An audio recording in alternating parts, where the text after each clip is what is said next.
నమస్కారం. NX news కి స్వాగతం. ఈనాటి వార్తా విశేషాలు. జగన్ లాంటి అసమర్థత వ్యక్తి అప్పుడు సీఎం ఎలా అయ్యారు అని మంత్రి సత్యకుమార్ ప్రశ్నించారు. ఏపీలో గతంలో 17 వైద్య కళాశాలల నిర్మాణాన్ని ప్రారంభించారని చెప్పారు. 4 ఏళ్లైనా ఒకటి పూర్తి చేయలేదని మండిపడ్డారు. సగానికి పైగా కళాశాలల నిర్మాణం పునాది దశలోనే ఉందన్నారు. నిర్మాణం పూర్తి కాకుండానే గత ఏడాది రాజమహేంద్రవరం కళాశాలను ప్రారంభించారని గుర్తు చేశారు. ప్రస్తుతం 2వ సంవత్సరం విద్యార్థులకు తరగతి గదులు లేవని, తాత్కాలిక భవనాల్లో నడపాల్సిన పరిస్థితి నెలకొందని పేర్కొన్నారు. పులివెందుల వైద్య కళాశాలలో 48% బోధన సిబ్బంది లేరు. విద్యార్థులను ఎక్కడ చదివించాలి జగన్ సారు? షెడ్ల కింద గదులు ఏర్పాటు చేసిన పాఠాలు ఎవరు చెబుతారు? మీరు చెబుతారా? విద్యార్థుల భవిష్యత్తుతో ఎందుకు ఆడుకోవాలనుకున్నారు? అసత్య ప్రచారం చేస్తున్నారనే 11 సీట్లు ఇచ్చారు. ప్రజాభిప్రాయాన్ని అర్థం చేసుకుని మారండి అని సత్యకుమార్ విమర్శించారు. నందిగం సురేష్ ను అరెస్ట్ చేసిన తర్వాత పోలీసులు విచారించారు. పొంతనలేని సమాధానాలు చెప్పడంతో ఆయన నుంచి మరింత సమాచారం రాబట్టేందుకు పోలీసులు కస్టడీ కోరుతూ మంగళగిరి న్యాయస్థానంలో పిటిషన్ దాఖలు చేశారు. పోలీసు వాదనను పరిగణలోకి తీసుకున్న న్యాయస్థాన కస్టడీకి అనుమతించింది. ఈ నేపథ్యంలో ఆదివారం జిల్లా జైలు నుంచి నందిగం సురేష్ ను అదుపులోకి తీసుకుని గుంటూరు ఆసుపత్రికి తరలించారు. అక్కడ వైద్య పరీక్షలు నిర్వహించిన అనంతరం మంగళగిరికి తీసుకొచ్చారు.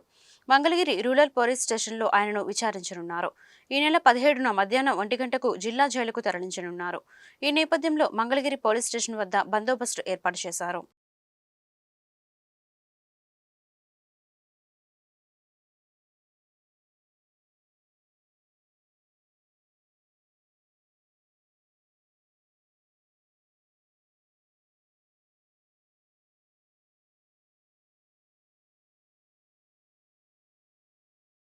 విశాఖ స్టీల్ ప్లాంట్ ప్రైవేటీకరణకు కుట్రలు చేస్తున్నారంటూ కూటమి ప్రభుత్వం మాజీ మంత్రి బొత్స సత్యనారాయణ మండిపడ్డారు. ఆదివారం ఆయన మీడియా సమావేశంలో మాట్లాడుతూ విశాఖ ఉక్కు ఆంధ్రుల సెంటిమెంట్. విశాఖ స్టీల్ ఫ్యాక్టరీ కోసం వేల ఎకరాల భూములను రైతులు త్యాగం చేశారన్నారు. కూటమి ప్రభుత్వం అధికారంలోకి వచ్చిన నాటి నుంచి విశాఖ స్టీల్ ప్లాంట్ ప్రైవేటీకరణకు కుట్రలు చేస్తున్నారని బొత్స ధ్వజమెత్తారు.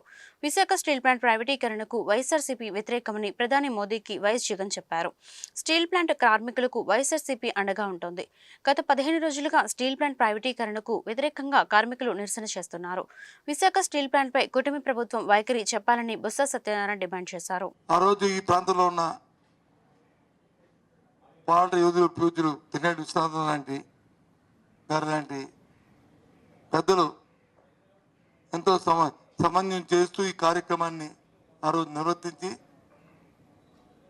ఈ ప్రాంత ప్రజల తాలూకు ఆశయాలకి ఆంధ్రుల సెంటిమెంట్కి ఒక ఉద్యమ స్ఫూర్తితో ఆనాటి దేశ నాయకత్వం ఒప్పించి ఈ పరిశ్రమ తీసుకొచ్చారు ఈ ప్రాంతాన్ని. ఈ ప్రాంత రైతులు సుమారు 32,000 ఎకరాలని 5,000 ఒక ఎకరం 1,000 2,000 32,000 ఎకరాలని ఈ పరిశ్రమ కోసం ఆనాడు ఇచ్చిన సందర్భాన్ని కూడా మరొకసారి మనం మననం చేసుకోవాల్సిన అవసరం ఉంది. అటువంటి ఈ పరిశ్రమని కొంతకాలం తర్వాత ఏర్పాటైన తర్వాత దాంట్లో పరిశ్రమని ఆనాటి ముఖ్యమంత్రి రాజశేఖర రెడ్డి గారి హయాంలో 2008వ సంవత్సరంలో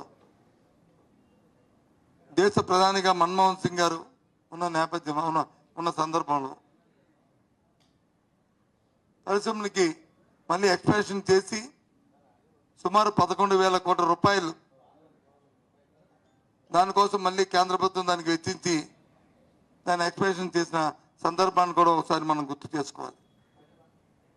ఎందుకంటే ఆ రోజు ముఖ్యమంత్రి రాజశేఖర రెడ్డి గారు మన్మోహన్ సింగ్ గారు శంకుస్థాపన చేసిన నేపథ్యంలో నేను కూడా ఆయన రాజశేఖర రెడ్డి మంత్రివర్గంలో మంత్రిగా ఉన్న నేపథ్యాన్ని మళ్ళీ ఒకసారి గుర్తొచ్చి మళ్ళీ మీకు ఈ సందర్భంగా నేను చెప్తున్నాను. ఆర్థిక చేయూత ద్వారానే పేదరిక నిర్మూలన సాధ్యమని గుంటూరు తూర్పు ఎమ్మెల్యే మొహమ్మద్ నజీర్ అహ్మద్ స్పష్టం చేశారు. ఆ దిశగా జాతీయ బ్యాంకులతో పాటు ప్రైవేట్ బ్యాంకులు సామాన్యులకు, మహిళలకు రుణాలు ఇవ్వాల్సిన అవసరం ఎంతైనా ఉందన్నారు. Nandivelugu cooperative credit society limited bank సేవలు గుంటూరు స్లమ్ ప్రాంత వాసులకు అందాలని ఆకాంక్షించారు. గుంటూరు బృందావన్ గార్డెన్స్ కుందుల రోడ్లో నూతనంగా ఏర్పాటు చేసిన Nandivelugu cooperative credit society limited bank 5వ గుంటూరు నూతన శాఖ ఆదివారం ఘనంగా ప్రారంభమైంది. ఈ కార్యక్రమంలో గుంటూరు తూర్పు ఎమ్మెల్యే నజీర్ అహ్మద్ పాల్గొన్నారు. ఈ సందర్భంగా ఆయన మీడియాతో మాట్లాడుతూ Nandivelugu cooperative credit society limited వార్షిక టర్నోవర్ 100 కోట్లకు దాటిందని పేర్కొన్నారు. డిపాజిట్లపై 12% వడ్డీ ఇస్తున్న ఏకైక బ్యాంకు ఇదేనని వెల్లడించారు.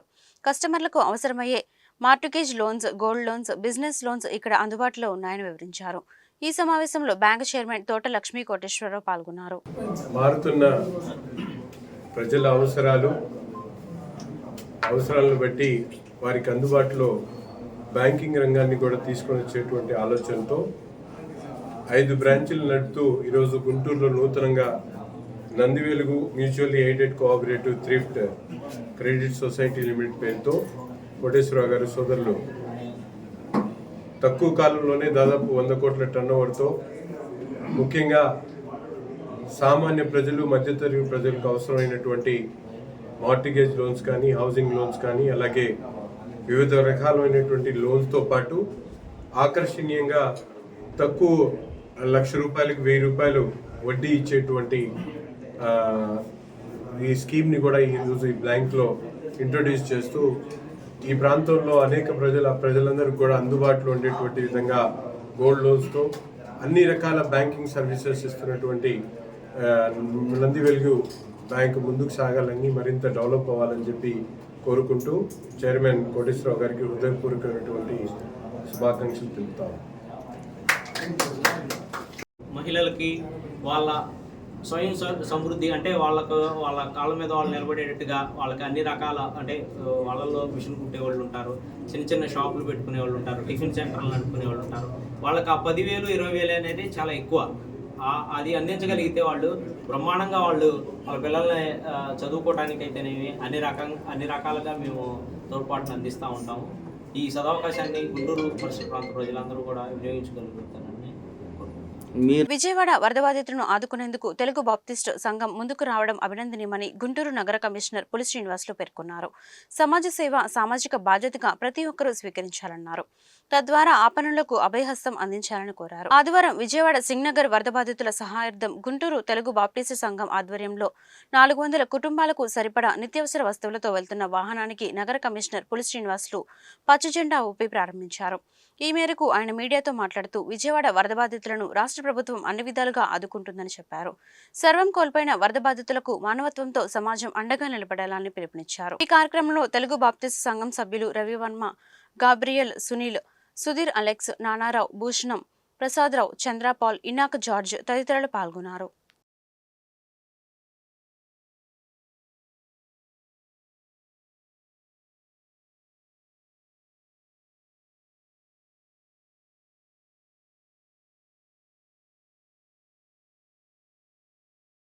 గుంటూరు నగరంలో తెలుగు బాప్టిస్ట్ సంఘం తరఫున మరి ఇటీవల విజయవాడలో వచ్చినటువంటి వరద బాధితులు, ముఖ్యంగా క్రైస్తవ సోదరులకి వాళ్ళు ఒక 400 ఫ్యామిలీ కిట్స్ అంటే ఎసెన్షియల్ కమోడిటీస్, బియ్యం, కందిపప్పు, నూనె వగైరా ఒక్కొక్కటి దగ్గర ₹1,000 వర్త్ ఉన్నటువంటి కిట్ ఒక 400 కిట్లు తయారు చేసుకుని సంఘం తరఫున అక్కడ అందించడానికి వాళ్ళు బయలుదేరుతున్నారు. ఈ సందర్భంగా నేనేం చెప్తానంటే, నేను దాదాపు 12 రోజులు అక్కడ వర్క్ చేసి వచ్చాను. వరద బాధితులకు సంబంధించి ముఖ్యంగా శానిటేషన్, అక్కడ ఉన్నటువంటి కుటుంబాలు, బాధితులు ఎవరున్నారో డ్రింకింగ్ వాటర్, ఫుడ్ అవన్నీ కూడా మానిటర్ చేసుకుంటున్నారు. చాలా దయనీయమైనటువంటి పరిస్థితుల్లో ఉండిపోయారు. అంటే అక్కడ వాళ్ళు అది ధనవంతుల పేదవాళ్ళు అనేది పక్కన పెడితే ఎవరైనా సరే ఆ వరదల్లో ఇబ్బందులు పడ్డ సందర్భాలు ఉన్నాయి. అఫ్కోర్స్ ప్రభుత్వం, గౌరవ ముఖ్యమంత్రి గారు చొరవతో అధికార యంత్రాంగం అంతా కూడా డే అండ్ నైట్ వర్క్ చేసి వాళ్ళందరూ నార్మల్ జీవితం రావడానికి అనేక రకాలుగా మరి తోడ్పాటు అందించడం జరిగింది. ముందు దగ్గర నుంచి వాళ్ళకి కావాల్సినటువంటి ఫెసిలిటీస్ అన్నీ కూడా ప్రొవైడ్ చేయడం. శానిటేషన్ ఈరోజు చూస్తే అతి తక్కువ రోజుల్లోనే చాలా నార్మల్ స్టేజ్కి వచ్చింది. చాలా నీట్గా, ఇంకా ఒక విధంగా చెప్పాలంటే ఒరిజినల్గా ఉన్నప్పుడు ఎలాగుందో కానీ అన్ని డ్రైన్స్ డీసెంటేషన్ చేయడం జరిగింది. బ్లీచింగ్, వాటర్ ల్యాకింగ్ ఏరియాస్ అన్నీ కూడా బెయిల్అవుట్ చేయడం అన్నీ జరిగింది. సో అట్లాంటి మరి హృదయ విదారకర సంఘటనలు చూసిన తర్వాత మరి వాళ్ళకి మీరు ముందుకు రావడం, తెలుగు బాప్టిస్ట్ సంఘం తరఫున 400 కుటుంబాలకు సహాయం చేయడం అనేది చాలా హర్షించదగ్గ విషయం. వాళ్ళ కమిటీని కూడా నేను మనస్ఫూర్తిగా అభినందిస్తున్నాను. మరి ఇదే కాకుండా వీళ్ళు రాబోయే రోజుల్లో కూడా మన గుంటూరు కార్పొరేషన్ పరిధిలో ఎప్పుడైనా ఇలాంటి ఉపద్రవాలు వచ్చినప్పుడు లేదా ఏదైనా స్లమ్ ఏరియాస్లో ఏదైనా మంచి కార్యక్రమాలు చేయడానికి వాళ్ళు కానీ చొరవ తీసుకున్నట్లయితే యంత్రాంగం తరఫున, ప్రభుత్వ యంత్రాంగం తరఫున మా వైపు నుంచి కూడా 100% వాళ్ళకి సపోర్ట్ చేయడం జరుగుతుంది. ఆ విధంగా ముందుకెళ్తాము. ముఖ్యంగా వాళ్ళందరినీ కూడా నేను మనస్ఫూర్తిగా అభినందిస్తాను. మరి గుంటూరు తెలుగు బ్యాప్టిస్ట్ సంఘం కనువారు తోట పక్షంగా ఆ సంఘంలో ఉన్నటువంటి అనేక క్రైస్తవ కుటుంబాలు గడిచినటువంటి 2 వారాల క్రితం మన యొక్క రాష్ట్రంలో విజయవాడ ప్రాంతంలో వచ్చినటువంటి వరద బాధితుల పరిస్థితులలో మరి అక్కడ ఉన్నటువంటి అనేక మంది కుటుంబాలను మా వంతుగా మేము సహాయం చేయటానికి సిద్ధపడి ఈ దినాన వారికి కావలసినటువంటి ఆహార సంబంధమైనటువంటి వస్తువులను వారికి అందించడానికి సంఘపక్షంగా ముందుకొచ్చాము. ఈ కార్యక్రమంలో మరి మా మధ్యలో మన యొక్క గుంటూరు పట్టణ కమిషనర్ గారు ఉండటం కూడా మాకు సంతోషకరము. మరి మా సంఘపక్షంగా మరి ఆ ప్రజలకు కావలసిన చేతులు ఈరోజే కాదు, అనేక పరిసర ప్రాంతాల్లో కానీ గతంలో కూడా ఇచ్చిన సందర్భాలు మరి ఉన్నాయి కనుక మరి అటు కృప దేవుడు వారికి అనుగ్రహించాలని కుటుంబ సంఘపక్షంగా ప్రత్యేక వందనాలు తెలియజేస్తూ ముగిస్తున్నాం. మీ పేరు చెప్పండి. Reverend M Gabriel, Guntur Telugu Baptist సంఘం కనవార్త. Okay, thank you. గుంటూరు నడింపల్లివారి వీధి రైలుపేట ఎంఎస్ యూత్ ఆధ్వర్యంలో 8వ గణపతి మహోత్సవాలు అంగరంగ వైభవంగా కొనసాగుతున్నాయి. ఈ ఉత్సవాల్లో భాగంగా ఆదివారం భారీ అన్నదాన కార్యక్రమం జరిగింది. ఈ కార్యక్రమంలో స్థానిక డివిజన్ కార్పొరేటర్ పోతురాజు సమత పాల్గొన్నారు. ఈ సందర్భంగా కార్పొరేటర్ సమత, మండవ శ్రీనివాస్, లక్ష్మీ భార్గవి మీడియాతో మాట్లాడుతూ ప్రతి సంవత్సరం గణపతి మహోత్సవాలు ఘనంగా నిర్వహించుకుంటామని పేర్కొన్నారు. గణపతి ఆశీస్సులతో రాష్ట్రం సుభిక్షంగా ఉండాలని, ప్రజలు సుఖ సంతోషాలతో వర్ధిల్లాలని ఆకాంక్షించారు. ఈ కార్యక్రమంలో ఎంఎస్ యూత్ సభ్యులు మండవ సుబ్రహ్మణ్యం దంపతులు, కోటేశ్వరరావు, పార్థసారథి, డి శ్రీనివాస్, గోపి, ప్రసంగి, పవన్ తదితరులు పాల్గొన్నారు.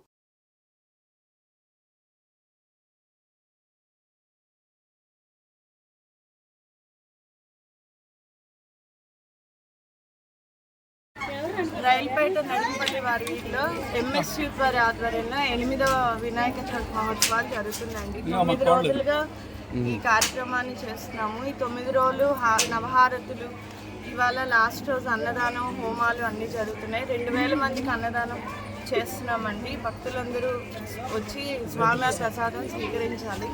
రేపు సోమవారం సాయంత్రం స్వామివారి ఊరేగింపు మేళతాళంతో జరుగుతుంది.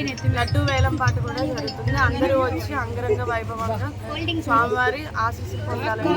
రైల్పేటలో నడింపల్లి వారి వీధిలో ఎంఎస్ యూత్ వారి ఆధ్వర్యంలో ఇక్కడ నడింపల్లి వారి వీధిలో వినాయక చవితి ఉత్సవాలు 8 సంవత్సరాలుగా ఘనంగా జరుగుతున్నాయండి. ఈ రోజు 2000 మందికి అన్నదాన కార్యక్రమం జరుగుతుంది. అందరూ కూడా విచ్చేసి ఇక్కడ తీర్థ ప్రసాదాలు కానీ అన్నదానంలో కానీ పాల్గొనడం కానీ జరిగింది. రేపు సాయంత్రం వినాయకుడి నిమజ్జన కార్యక్రమం, అంతేకాకుండా లడ్డు వేలం పాట కూడా జరుగుతుంది. తప్పకుండా ఈ చుట్టుపక్కల ఉన్న కొత్తపేట కానీ రైల్పేట వాళ్ళందరూ కూడా వచ్చి స్వామివారి ఆశీస్సులు తీసుకొని లడ్డు వేలం పాటలో కానీ నిమజ్జన కార్యక్రమంలో కానీ పాల్గొని విజయవంతం చేయవలసిందిగా కోరుతున్నాం. ప్రకాశం బ్యారేజీ వద్ద 6వ రోజు భారీ పడవల తొలగింపు ప్రక్రియ కొనసాగుతోంది. నిపుణులు తీవ్రంగా శ్రమిస్తున్నారు. అబ్బుల బృందం ఇనుప రోప్లు కట్టి పొక్లైన్లతో బోట్లను లాగుతోంది. 3 రోజులుగా ప్రయత్నిస్తున్న బోటు 20 మీటర్లు మాత్రమే కదిలింది. అవి ఇసుకలో ఇరుక్కుపోవడంతో తొలగింపు ప్రక్రియ సంక్లిష్టంగా మారింది. ఇటీవల ప్రకాశం బ్యారేజీ వద్ద వరదకు ఎగువ నుంచి పడవలు కొట్టుకువచ్చాయి. అవి 67, 68, 69 గేట్లు ఢీకొట్టాయి. దీంతో 2 గేట్లు దెబ్బతిన్నాయి. రాష్ట్ర ప్రభుత్వాన్ని అప్రతిష్ట పాలు చేసేందుకు ఉద్దేశపూర్వకంగా వైకాపా నాయకులు చేశారనే అనుమానాలు పలువురు మంత్రులు వ్యక్తం చేశారు. పోలీసులు ఈ కేసును ప్రతిష్టాత్మకంగా తీసుకున్నారు.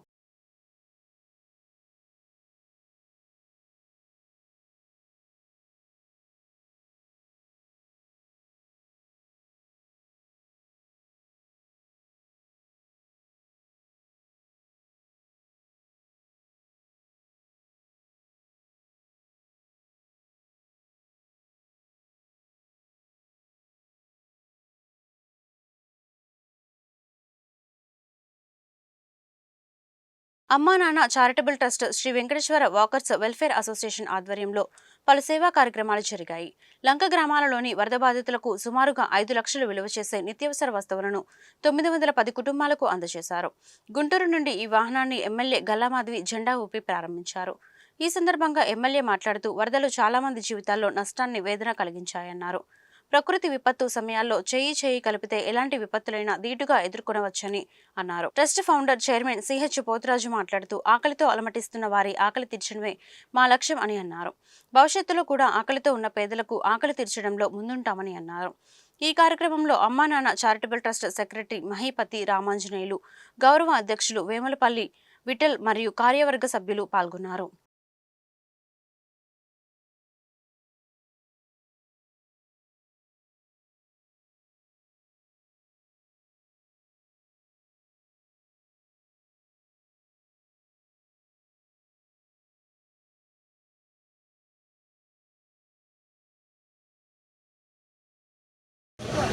ఈ రోజున అమ్మా నాన్న చారిటబుల్ ట్రస్ట్ ఆధ్వర్యంలో ఇంత భారీ కార్యక్రమం చేపట్టిన పోతురాజు గారికి, రామాంజనేయులు గారికి, వాళ్ళ టీం మొత్తం అందరికీ నా హృదయపూర్వక నమస్కారాలు తెలియజేస్తున్నాను. ఈ రోజున వరద బాధితులకి దెబ్బతిన్న ఏరియాలే కాకుండా ఈ రోజున లంక గ్రామాల్లో పొలాలు దెబ్బతిన్నాయి. రైతులు అనేక ఇబ్బందులు పడుతున్నారు. గ్రామ ప్రజలు కూడా అనేక ఇబ్బందులు పడుతున్నారు. ఈ ఇబ్బందులను గమనించి అమ్మా నాన్న చారిటబుల్ ట్రస్ట్ వారు ఇలా ప్రజలకు చేయటం చాలా నేను గర్వంగా చెప్తున్నాను. ఈ టీము ఇంకా భారీ స్థాయి చేయాలనేసి నేను తెలియజేస్తూ మీ దగ్గర సెలవు తీసుకుంటాను. ఈరోజు అమ్మా నాన్న చారిటబుల్ ట్రస్ట్ వారు అలాగే వెంకటేశ్వర వాకర్స్ అసోసియేషన్ ఆధ్వర్యంలో వరద ముంపు ప్రాంతాల్లో ఇబ్బంది పడిన కుటుంబాలందరికీ కూడా నిత్యావసర సరుకులు అందించే ఒక అద్భుతమైన కార్యక్రమాన్ని చేపట్టారు. విఠల్ గారి ఆధ్వర్యంలో వాళ్ళ కుటుంబం మొత్తం కలిసి ఈరోజు 900 మంది కుటుంబాలకి నిత్యావసర సరుకుల్ని లంక గ్రామాలకి చేరవేసే ప్రయత్నం చేస్తున్నారు. ఈ వరదలు చాలామంది జీవితాల్లో చాలా నష్టాన్ని కలిగించాయి, వేదనని కలిగించాయి. పూర్తిగా వారందరి జీవితాన్ని మనం బాగు చేయలేకపోయినా ప్రతి ఒక్కరూ చేయగలిస్తే వారికి ఆపన్న హస్తాన్ని అందిస్తే కాస్తైనా వాళ్ళు మెరుగుపడతారు, వాళ్ళ జీవన విధానం తొందరగానే బయటపడతారు అనే ఒక మంచి ఉద్దేశంలో ఈరోజు లంక గ్రామాలకి వీరందరూ కలిసి ఈ సరుకుల్ని నిత్యావసర సరుకుల్ని పంపిణీ చేయడం జరిగింది. ఈ యొక్క కార్యక్రమంలో పాల్పంచుకున్నందుకు నాకు కూడా చాలా ఆనందంగా ఉంది. ప్రజలకి ఎప్పుడు అవసరమైన సమాజంలో మనిషి ఎప్పుడు తోడుగా ఉండాలి. ఇలా ఉంటే ఎలాంటి విపత్తునైనా మనం అందరం చాలా ధీటుగా ఎదుర్కోగలము అని ఇలాంటివన్నీ కూడా చాటి చెప్తున్నాం. రజక ఉద్యోగ సామాజిక సమస్యల పరిష్కారానికి కృషి చేస్తామని గుంటూరు పశ్చిమ ఎమ్మెల్యే గల్లామాధవి, ఎమ్మెల్సీ దువ్వారపు రామారావు స్పష్టం చేశారు. రజక సామాజిక వర్గానికి టీడీపీ చాలా చేసిందని గుర్తు చేశారు. రక్షణ చట్టం రజకులకు ఒక కవచంగా మారిందన్నారు. రజక సామాజిక వర్గాన్ని ఎస్సీ జాబితాలో చేర్చేందుకు టీడీపీ సిద్ధంగా ఉందన్నారు. గుంటూరు రెవెన్యూ కళ్యాణ మండపంలో రజక ఉద్యోగుల ఆత్మీయ సదస్సు ఆదివారం అట్టహాసంగా జరిగింది. ఈ సదస్సుకు ముఖ్య అతిథులుగా ఎమ్మెల్యే గల్లామాధవి, ఎమ్మెల్సీ దువ్వారపు రామారావు హాజరయ్యారు. సభా ప్రాంగణంపై ఏర్పాటు చేసిన రజక సామాజిక పెద్దల చిత్రపటాలకి ఎమ్మెల్యే, ఎమ్మెల్సీ పూలమాలలు వేసి ఘనంగా నివాళులర్పించారు. ఈ సందర్భంగా గల్లామాధవి, దువ్వారపు రామారావు మాట్లాడుతూ రాజకీయంగా రజకులకు ప్రాధాన్యత పెరిగిందన్నారు. రాష్ట్ర ప్రభుత్వం అమలు చేస్తున్న సంక్షేమ కార్యక్రమాలను రజక సామాజిక వర్గం సద్వినియోగం చేసుకుని ఆర్థికంగా బలోపేతం కావాలని ఆకాంక్షించారు. ఇక్కడ రెండింటికి మధ్య కోఆర్డినేషన్ లేదు. నేను మొదటి నుంచి కూడా అనేక సందర్భాల్లో నేను చూశాను. అనేక రజక సంఘాలు ఉన్నాయి రాష్ట్రంలో. కాకపోతే సరైన మేము గత 10 సంవత్సరాల కాలంగా ఈ సంఘాలన్నింటినీ ఒక త్రాటి మీద తీసుకురావడానికి అనేక ప్రయత్నాలు చేశాను. నేను ఎమ్మెల్సీగా ప్రమాణ స్వీకారం చేసిన తర్వాత కూడా ఈ ఉన్న సంఘాలని ఒక త్రాటి మీద తీసుకురావడానికి చాలా ప్రయత్నం చేశాం. అందులో చాలా వరకు కూడా సక్సెస్ అయ్యాం. అంటే ఇంకా వ్యక్తిగతంగా కొన్ని డిఫరెన్సెస్, వాళ్ళకు ఉన్న ఆలోచనలు, యాస్పిరేషన్స్ ఉంటాయి. దాంట్లో మనం గమనం. కాబట్టి ఇక్కడ నేను కోరుకునేది ఏంటంటే సామాజిక పరంగా చాలా భయంకరమైన సమస్యలు ఉన్నాయి. ఎవరు మెన్షన్ చేశారు. అనేక ప్రాంతాల్లో దాడులు జరగడం కానీ, రజకుల పైన లేకపోతే అత్యాచారాలు కానీ, లేకపోతే కులపరంగా బహిష్కరణ కానీ అనేక సందర్భాల్లో మనం చూసాం. మాకు కోరిక ఉంది, ఒక ఆలోచన ఉంది. వీటన్నిటికీ ఎక్కడైనా ఒక స్ట్రాంగ్ టీమ్ కోఆర్డినేషన్గా పనిచేయాలి రాష్ట్ర స్థాయి వాళ్ళని ఒక ఆలోచన ఉంది. దానికి ప్రయత్నాలు చేయడానికి కొంత చేశాం. కానీ దురదృష్టం ఉంది, నేను ఎమ్మెల్సీగా నేను ప్రమాణ స్వీకారం చేసిన తర్వాత గవర్నమెంట్ మారింది. అంటే నేను జస్ట్ ఎలక్షన్స్ ముందు ప్రమాణ స్వీకారం చేశాను ఎమ్మెల్సీగా. నాకు అవకాశం రాలా. ఒక అధికార పక్షంలో ఉండి కొన్ని సమస్యలు నెరవేర్చడానికి అవకాశం రాలేదు. ఇప్పుడు నాకు అవకాశం వచ్చింది. నాకు తోడు మాధవ్ కూడా నాకు తోడుగా ఈ రోజున ఒక ఎమ్మెల్యేగా ఇక్కడ కంటెస్ట్ చేయడం భారీ మెజార్టీతో ఒక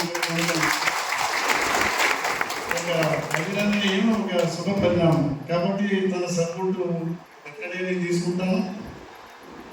రాబోయే రోజుల్లో ప్రతి సామాజిక పరంగా కానీ ఉద్యోగుల పరంగా కానీ ఏమైనా సమస్యలు ఉన్నట్టయితే రెండింటిని కోఆర్డినేట్ చేసుకుంటూ మీ యొక్క సపోర్ట్ కూడా సామాజిక వర్గానికి అవసరం. ఈ వార్తలు ఇంతటితో సమాప్తం. మరొక బులెటిన్లో మళ్ళీ కలుద్దాం. నమస్కారం.